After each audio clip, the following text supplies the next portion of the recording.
जय श्री राम, जय श्री महाकाल। मेटल्स की बात हो और जेएसडब्ल्यू का नाम ना आए तो ऐसा हो सकता है क्या? जेएसडब्ल्यू स्टील मैं अपने चैनल पर फर्स्ट टाइम बात कर रहा हूँ और ये आप लोगों के कमेंट्स के चक्कर में ही बात चल रही है। जिस हिसाब से मार्केट में अलग ही लेवल पर रुझान चल रहा है कॉपर को लेके, गोल्ड को लेके, सिल्वर को लेके, वैसा ही कुछ रुझान आयरन में भी चलने लगा है। हर जगह मेटल्स की डिमांड आसमान फाड़ते हुए जा रही है और इसी के ऊपर एक डिटेल वीडियो आपके सामने रख रहा हूं। बट ये ध्यान रखिएगा, कोई बाइंग सेलिंग रिकमेंडेशन नहीं है। इसको बाइंग सेलिंग के हिसाब से मत देखिए, इसको एजुकेशन पर्पस के हिसाब से देखिए और समझिए कि किस तरह से ऐसी कंपनी को इन डेप्थ एनालाइज किया जाता है और अगर लॉन्ग टर्म व्यू बनाना है तो क्या क्या पॉइंट्स होते हैं जिसके बेसिस पे हम लॉन्ग टर्म व्यू बना सकते हैं। और अगर आप मेरा एक्सक्लूसिव कंटेंट देखना चाहते हैं तो यार इस वीडियो के नीचे ज्वाइन का बटन है, उसको दबा दीजिए, वहाँ पे सब्सक्राइब कर दीजिए और वहाँ पर आपको ज़बरदस्त मिड कैप स्मॉल कैप के बारे में पता पड़ेगा। उसके अलावा निफ्टी और बैंक निफ्टी की क्या चाल चल रही है, कैसे चल रहा है, उसके बारे में भी डिटेल बात ज़रूर करता हूँ मैं, राइट। और जैसा कि आप जानते हैं कि जब मैं इस तरह के कोई वीडियो बनाता हूँ तो उसको कुछ चैप्टर्स में डिवाइड करता हूँ। इसको भी मैंने टोटल मिला के 5 चैप्टर्स में कवर किया है। सबसे पहले हम कंपनी के बिजनेस के ऊपर बात करेंगे। फर्स्ट टाइम जेएसडब्ल्यू स्टील के ऊपर हम बात कर रहे हैं अपने चैनल पे, तो पहले बिजनेस के ऊपर बात कर लें। सेकेंड हम बात करेंगे न्यूज़ के ऊपर। थर्ड हम लोग बात करेंगे फाइनेंशियल्स के ऊपर। फोर्थ हम बात करेंगे क्या म्यूचुअल फंड्स का रुझान इस कंपनी के लिए है या नहीं। और फिफ्थ टेक्निकल्स। लास्ट में मैं आपको जरूर बताऊंगा कि मैं इसमें इन्वेस्ट कर रहा हूं या नहीं, या करने वाला हूं या नहीं। So let us begin the first part, that is business. Steel, mainly steel 28 million turns का पर एनम का इनके पास कैपेसिटी है।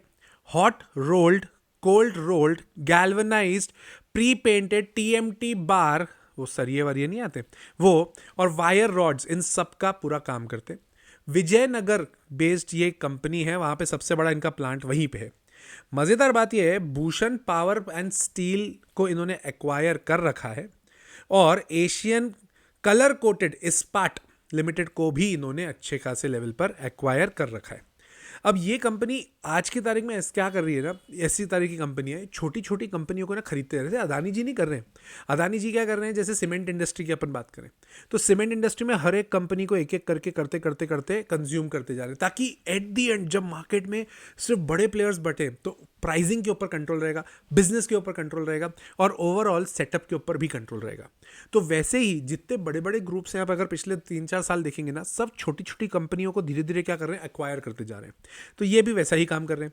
सबसे बढ़िया बात है कि 43% ऑफ आयरन ओर आपको यहीं पे मिलेगा जेएसडब्ल्यू स्टील में। तो ठीक है, बिजनेस वाइज बढ़िया है। रिन्यूएबल एनर्जी के ऊपर भी ये लोग फोकस करने चाह रहे हैं। सोलर प्लांट इन्होंने बना चुके हैं, 225 मेगावाट्स का सेटअप इनके पास ऑलरेडी है। 79% इनका जो बिजनेस है वो डोमेस्टिक है और 21% का ही एक्सपोर्ट है।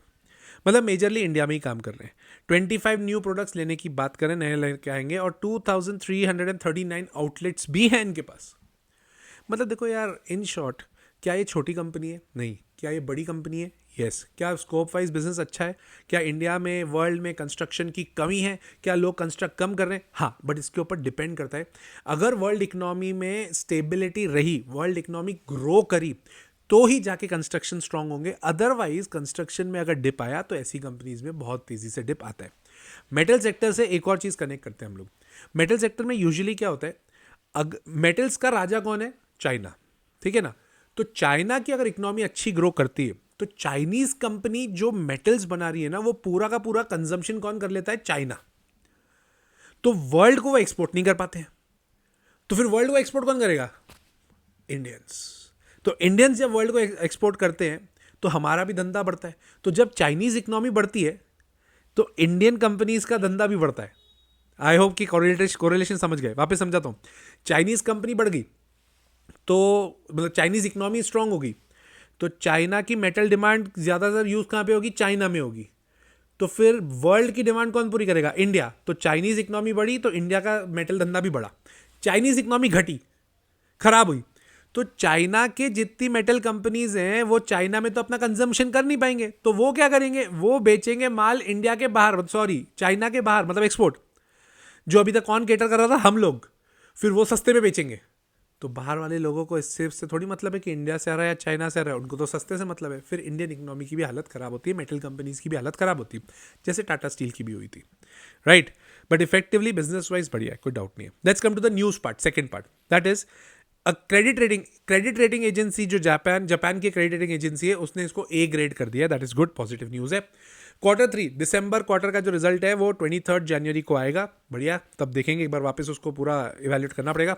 जेवी की अगर मैं बात करूँ, इन्होंने एक जेवी किया है जापान JFE स्टील से, जो इनका 50-50% का जॉइंट वेंचर है, एक्सपैंड कर रहे हैं। और जेफरीज बहुत ही धमाकेदार एक क्रेडिट रेटिंग एजेंसी है और प्लस एनालिस्ट है, 1300 का टारगेट दिया है भाई साहब। बट यार 1300 बचा कितना है, 4-5-6-7% ही बचा है, ठीक है। न्यूज़ वाइज देखें तो कुछ भी ऐसे नेगेटिव तो सामने नहीं दिख रहा। Let's come to the financials में अगर मैं सितंबर 25 क्वार्टर की पहले बात करते हैं, 44,844 करोड़ की सेल्स थी। अगर इसको सितंबर 24 क्वार्टर से कंपेयर करने जाऊं तो इट वाज 39,257 करोड़, ठीक है, ग्रोथ 10% से ऊपर की हुई है, गुड इनफ। अगर ऑपरेटिंग मार्जिन की बात करूं तो 4,606 करोड़ से बढ़कर 6,719 करोड़ हुआ है, दैट इज गुड। पहले 100 रुपये पर ये लोग 11 रुपये कमा रहे थे, अब 100 रुपये पे ये 14 रुपीज़ कमा रहे हैं, that's a positive point. Interest मेरे को यहाँ पर थोड़ा कंसर्न लग रहा है यार, 2,130 करोड़ का इंटरेस्ट पहले इन्होंने पे किया था सितंबर 24 क्वार्टर में, जो अब पे कर रहे हैं 2,554 करोड़, तो इंटरेस्ट बढ़ रहा है, मतलब डेट बढ़ रहा है। डेट कंसर्निंग है इस कंपनी के लिए, ठीक है, इन्होंने अच्छा खासा डेट लेके रखा है, वो थोड़ा सा कंसर्निंग पॉइंट है। फाइनेंशियल्स में वो मेरे को बहुत ज़्यादा कंफर्ट नहीं देता, जहाँ पे आज की तारीख में सारा पूरा इंडिया की कंपनियां डेट फ्री करने की कोशिश कर रही हैं, इनके पास काफ़ी बड़ा डेट है। प्राइस अर्निंग रेशियो 47 पे है, टाटा स्टील का 33 पे है, जिंदल स्टील का 38 पे है, SAIL steel authority of India का 23 पे।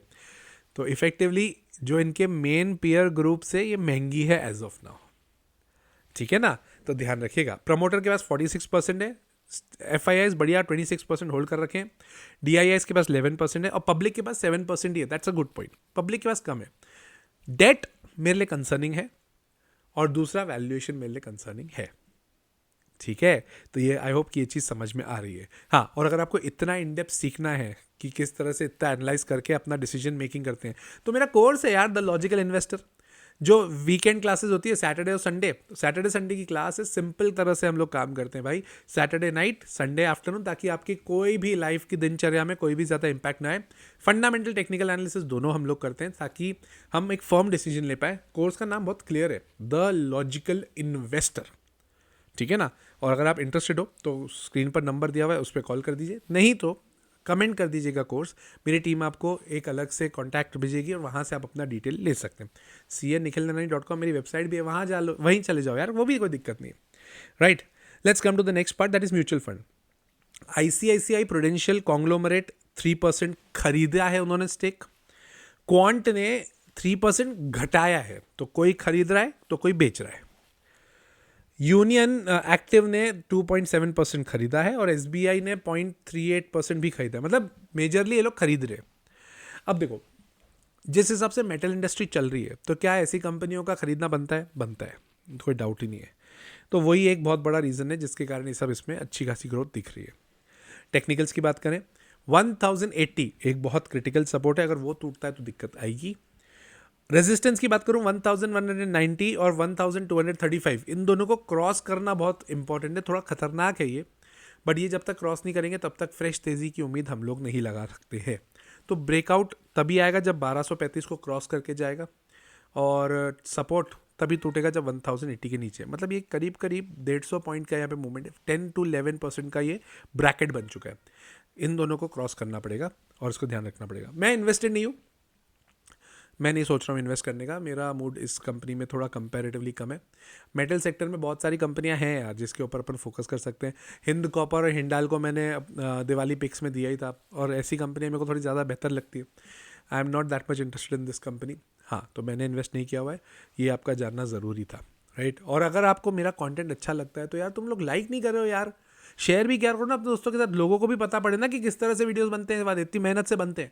और साथ ही साथ कमेंट करके भी बताओ कौन सी कंपनी पे डिटेल वीडियो चाहिए, मैं बनाऊंगा यार। तुम बोल रहे हो मैं नहीं बनाऊँ, ऐसा होता है। टिल देन, जय श्री राम, जय श्री महाकाल।